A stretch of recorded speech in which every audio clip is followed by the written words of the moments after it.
Welcome to I'm Your Target Demographic, and today we're discussing esports. This video is not intended for people that are familiar and know this topic inside and out, but rather for folks that don't know what this means or don't understand its significance. So if you're in the first category, share this video with someone in the second category.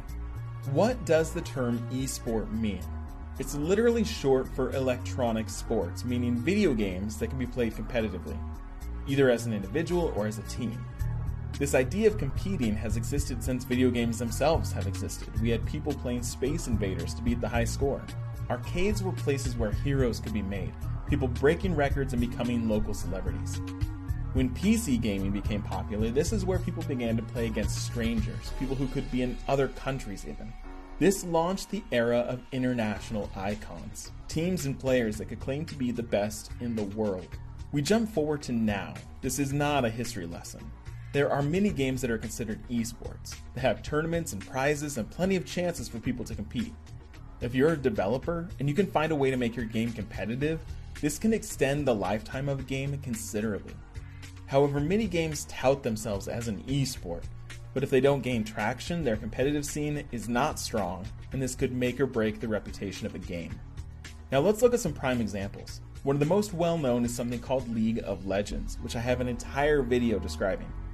This game was released formally in 2009 and has been supported since, with competitions and tournaments around the world. The 2016 World Championship for League of Legends attracted over 43 million viewers online, and the prize pool was over $6 million. This is their job. These people that travel and compete, they are sponsored by companies with endorsements that can support them financially between competitions. The latest estimate is that over 100 million people play League of Legends in an average month. This game was created and sustained by Riot Games. League's biggest competitor is called Dota 2, short for Defense of the Ancients. Dota's latest tournament, held at the Key Arena in Seattle, gave over $9 million to the winning team alone, plus millions more to the runners-up. This competition was streamed across the internet as well as being aired on various ESPN channels. Esports don't always look like this genre of game.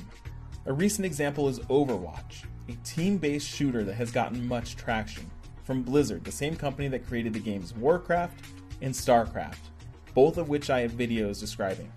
Check out the description if you're curious about those games. Now, like actual sports, these competitive teams have staffs of trainers and scheduling coordinators. They're also owned like sports teams are, some with very notable owners including professional athletes like Shaquille O'Neal, Magic Johnson, and Alex Rodriguez, who all own or co-own their own teams. Since this can be a lucrative career, many young people might want to pursue this to live the dream. They likely start playing young and might even choose universities that have prestigious esports programs or teams. It's becoming more and more common for universities to treat these competitors as other athletes are, meaning there are significant scholarships for these athletes to attend a given university, knowing that a successful team can boost that university's prestige at an international level. But also, like professional athletes, injuries can be devastating. A wrist injury might ruin your career at just 20 years old. A case of carpal tunnel could cost you millions. The injuries might be very different, but the effect is just as significant, hence why they might focus on conditioning and training for intensive gaming. So in a nutshell, this is a legitimate movement and doesn't show any signs of slowing down. It's a billion-dollar industry and one that you'll likely see more and more of as it gets more and more mainstream coverage. Do you play any games competitively? If so, let me know in the comments. Hopefully you found this interesting, and thanks for watching. Hey there, thanks